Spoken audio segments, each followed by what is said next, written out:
Well, you do have Anthony. You got top 4 the other day playing what? I played my fun deck, my branded Despia deck. It is a lot different than a very traditional deck. I just didn't like how it passed to Ash a lot, and I think these are some of the funnest cards that we have in the current good part of the card pool. So I played a list that completely, mitigates Ash most of the time, like 80% of the time. So yeah, might as well show it instead of just talking about it. How many cards in your main deck? It is I believe it's 40. Might be 41. I may have miscounted. Actually, it is 40. Other than that, Because people count. yeah, people count. Yeah. So you have the very standard stuff, right? So obviously 3 is where it starts to get weird already. So I played 3 of this. Oh. The reason I play 3 of this is because there's other cards in my deck that help trigger this, or you can resolve this to grab this very frequently. And this is always going to be a free card that you don't have to search for this. For ad libitum, tragedy, and over. Yeah. So tragedy can usually always grab this because you have so many avenues of resolving this without using just foolish or branded fusion. So there's a lot of different ways of doing it. So it makes it more prone to playing through cards. As well as I played 3 of this. Fallen of Valdez. Yeah, so like it may seem weird to play 3, but playing 3 guarantees that you won't lose to Kashtira when they banish the top card to your deck. You'll usually have some left in deck, and then as well as it is just a good going second card as a normal summon, because there's not really hard negates in the format at the moment. As well as playing 3 lets you make other cards that play in the deck make this more practical, because you could draw things like this, in full combo. So that is that right there. The other cards I thought were really neat was this, because this card basically dumps Albaz, right? And Albaz lets you play through Ash. So you can do Branded Fusion, gets Ash. You could do this, dump Albaz, draw a random card. Like, we'll get to your spell cards where where it like fixes it. So like this can always dump Albaz, and as long as you have any other monster or access to any other monster, you can activate Branded in red, and you can add back the Albaz and still poly and do the same thing you're already doing through the Ash regardless. And it replaces itself. It dumps a very live card. I don't know, just an exceptional card. The last cards that are, I guess, Albaz related are these 2 guys. I did not play Artesia and yeah, this is my hand trap. The end board is basically unbeatable outside of Book of Eclipse at the moment. And this is just like one of the best recursive cards in the game. It's also a light, also says Albaz, so searchable. It's a very, very strong card here. So yeah, there's that. And then here's the cards that like let you kind of do everything. So 3 Edgem Chain, right? You may be thinking before you say this is very, very bad. That card works with this card, works with this card, and works with these cards. So this as a card that like lets you like fuse with this, right? Or this game discarded for opening or for any other play grabs you this plus this, which gives you access to Aliber, and Aliber gives you access to Branded Fusion. Getting this discarded gives you Polymerization. Polymerization is chain plus this, which is Albion, so plays through Ash. So that's why they're also just really fun. They make Chimera very easily. It's the best discards in the game, or like, not in the game, but like they're very strong. So yeah, that's why I decided to play those cards. And then getting Patchwork plus Cartesia at the end of each of your turns is pretty ridiculous, because that just means that you always have follow-up. Then here are the spells. So obviously, the best card to Ash. Another strong card. I'll put that there separately. This and this. So there's 3 Branded in red. 3 brand red, 3 opening, 3 fusion. Yeah, so this is very standard here. These guys. I decided to max out on this because, like I mentioned before, drawing this means you don't have to search it. You could search another good card. Drawing this plus Albion will let you play through Ash in most cases. If you know that they have Ash, because they can Prosperity for Ash sometimes if they feel like they're ahead. You can do things where you can normal summon Aliber, search Branded in red, and do the same things you're already doing, but now it doesn't lose to Ash, and you kind of made it a little bit more awkward for them, which is always ideal. Because it's a 3 of, you can, grab cards like this comfortably if you already drew this, and now you have 2 interruptions during your opponent's turn. You can do this during your turn, and then get, Predator Plan or something, and then during their turn, you can just set the other one. So it's very good to do it with that.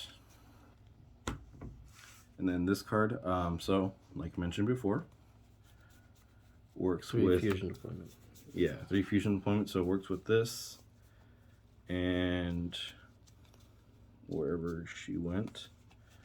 So you can use this to discard Edge Chain, trigger its effect. You can use this to summon this to then get him to make it live.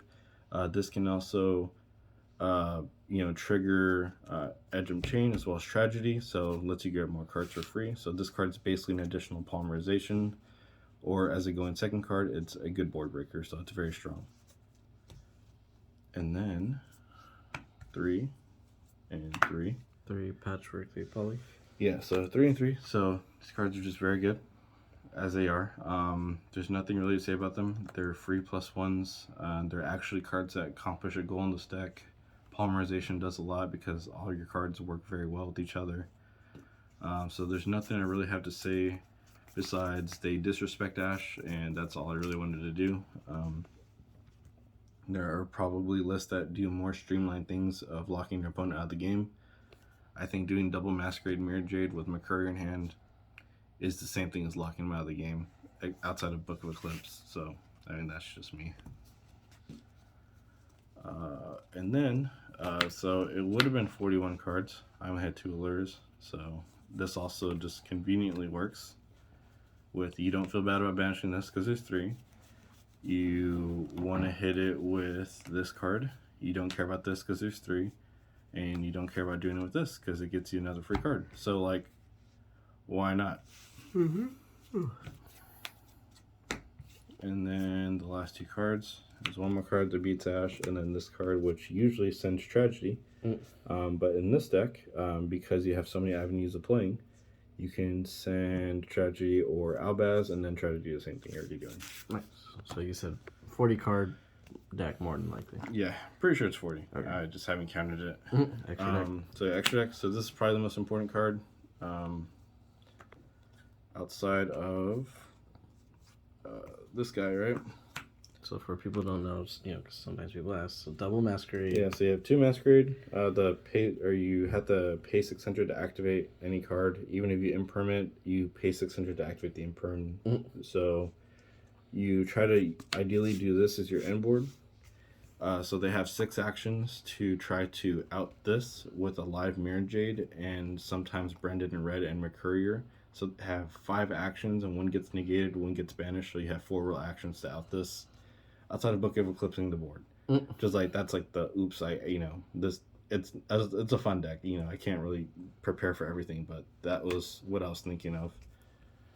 So yeah, that's usually my end board, and it wins just about every time it goes first. Going second, you hit them really, really hard, and then you do this to them, and then they have 2 actions to win the game usually, and then they just lose. So yeah, there was that. I played 2 of this. I wish I could play the 3rd because the effect.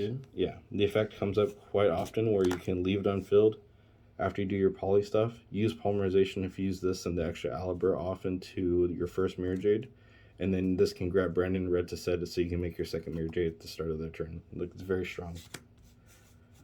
So there's that. 2 of this. Rebellion. Just 2 Rebellion. Good job. There's this that you send if you're already very far ahead, because that will search from Courier. Brigand, the Glory Dragon. Yeah.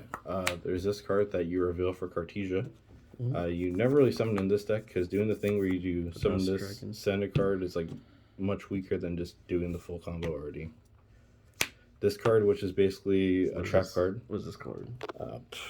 So end phase, it summons Albaz. So what you can do, like, they try to out your board and they're going to sit on a Rise Heart Pass.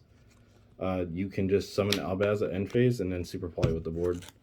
Because they'll just either summon... This card helps out Context C. Yeah, outs Context C, outs Albaz, or outs, a Rise Heart, stuff like that. It's pretty cool. Yeah. There's this, because this is an interruption.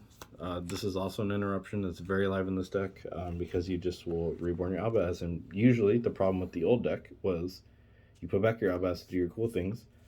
This deck, you always have one engraved. So it'll almost always be live. This shitty card. Despia. And then this one, you only play this because of, like, if you draw like the hands where you do like Cartesia, fuse a Tragedy to grab Aliber, normal summon Aliber, Aliber gets Branded Fusion. or grabs random red. It just like a card that like helps enable, because it helps you put cards in grave and then Chimera. I wish I could probably cut a card to put in the second of this because of the patchwork stuff, because it makes it very free. Oh, the second Chimera. Yeah, but like other than that, like, Blake only had one when he sold me the deck, so this is where we're at right now. Now your side deck.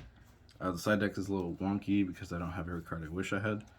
But I played 3 of this because I feel like this is the only card you really need for this format. If you're getting zone, you're not really getting zone lock game 1, because game 1 you kind of interact with a Rise Heart. Game 2 and 3, they never playing Despia. They're just gonna try to lock out your zones. You lose the game really fast. So they wanted to try to beat that as much as possible. I played this card. So 3 Radiant, Aqua Dolphin, the Aqua Dolphin Fusion. Yeah. So they played this card. So John Wilkin decided to play through Ash by using Fusion Deployment. So you have 4 more callback. You have 4 callback graves post side. I guess 5 technically, because you could like just normal summon this too. So yeah, this call by the grave, 3 Fusion Deployment, total of 5 called bys. So pretty good. Your deck's already pretty good about playing through Ash anyway, so it makes it like a safety net. Also burns them for time. So very relevant there. Then the last cards I played were cards that help you trap decks. So 3 lightning, 3 evenly. This is just the big blowout card. If you have the Heavenly Prison, it sucks. This is just the God card for a lot of decks. Yeah, a lot of decks. And then the one Duster. Guess it fits more in line with this. There's no real monsters you can't beat that aren't Floodgate monsters. And then drawing these going second against the Labyrinth deck is very strong, so why not? And then your last cards.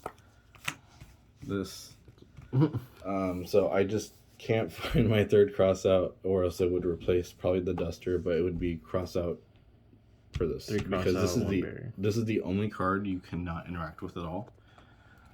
That is why the deck sucks. Despia sucks, even like the meta list, because you'll just like pretend you're playing through cards by getting Branded Fusion Ash and then making some diet soda version of Garganol Send Dude pass. But like if you get barriered or ashed, it's just so painful. But at least when you have like quick plays in your deck, like Brandon Red, you could like produce something through like that, so it's cool. But yeah, like you need to have something like this to interact with this, because I can beat the Ash most of the time. I cannot beat this. This is the hard card. But like I mentioned, because you have so many quick plays, lost, you have everything, you get a lot of cards, so you just have to live, but that's the hard part. Okay. Alright, well thank you, Anthony. Anything else you'd like to say about your deck before we go? Yeah, I just want to shout out my best friend, Alec. He's truly an inspiration to me. He has a Metafy class. He's taught me everything I know. It was worth every penny. Walter Jewell, same guy. He kind of helped me grow as a player. I want to shout those guys out as best as possible. They're truly champions. And subscribe, right? They've earned their rings.